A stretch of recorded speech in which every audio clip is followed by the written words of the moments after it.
Hi, everybody. Today we'll continue with Photoshop and we're going to use a wonderful image of colorful houses in South Africa, the bocap houses. And I thought that would be a good subject for us to work with a little bit more image adjustments in the exposure and the tools that are available for that.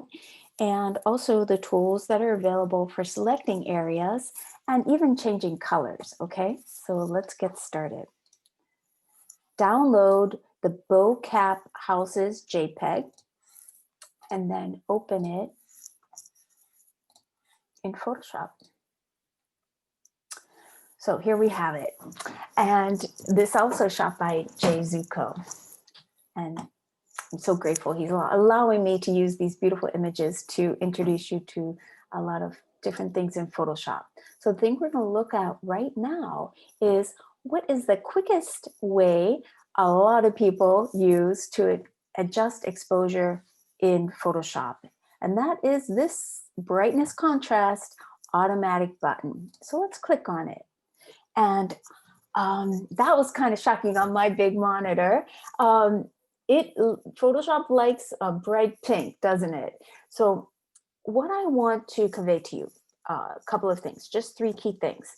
Number one, how do you know if your image exposure needs adjustment, right? So that's a common question. Look at let's say cancel here.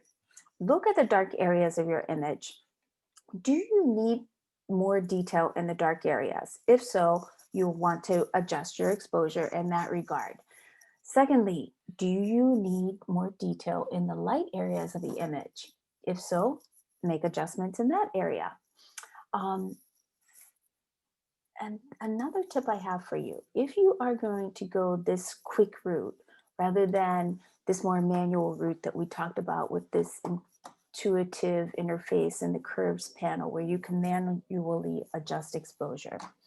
If you want to use the more automatic tools, which are in brightness contrast, then do check the auto and then trust your eye's ability to make minor adjustments to what Photoshop may have suggested, okay?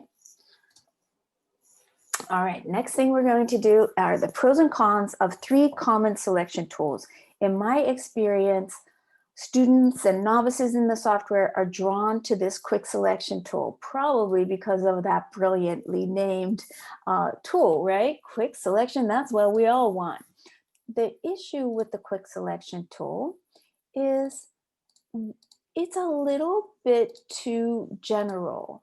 We can't get very specific on our selection. If we just wanted the yellow areas of this house, this row of houses, we would really struggle with the quick selection tool. It's a little too general. So I'm going to press Command D here and show you my preferred tool for selecting similar areas of adjacent color.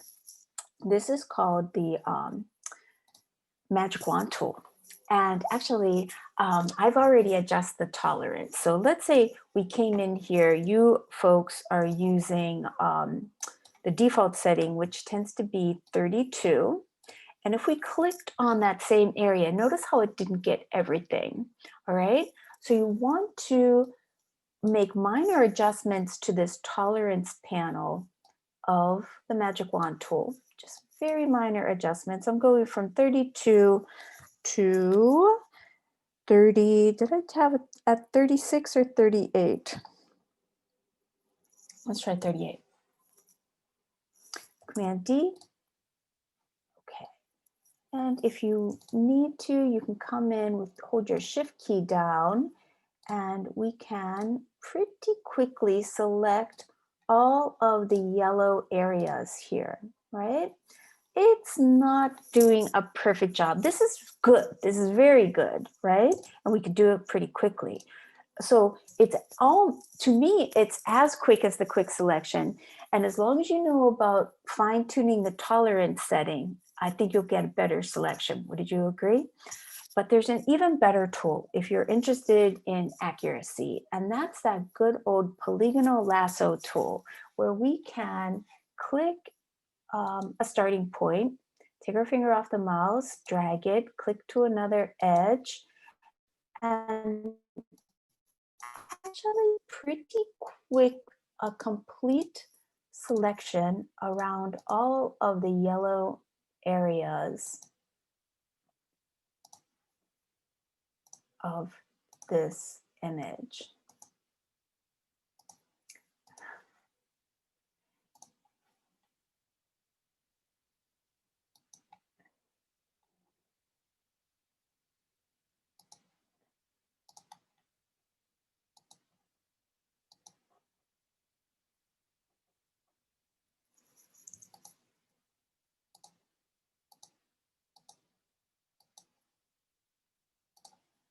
Okay, so all of those are selected. And if I hold my shift key down, I can grab these yellow areas up at the roof. You know, and since we're not working for clients today, this is more about understanding the strategy than stressing about perfection. Okay, gang?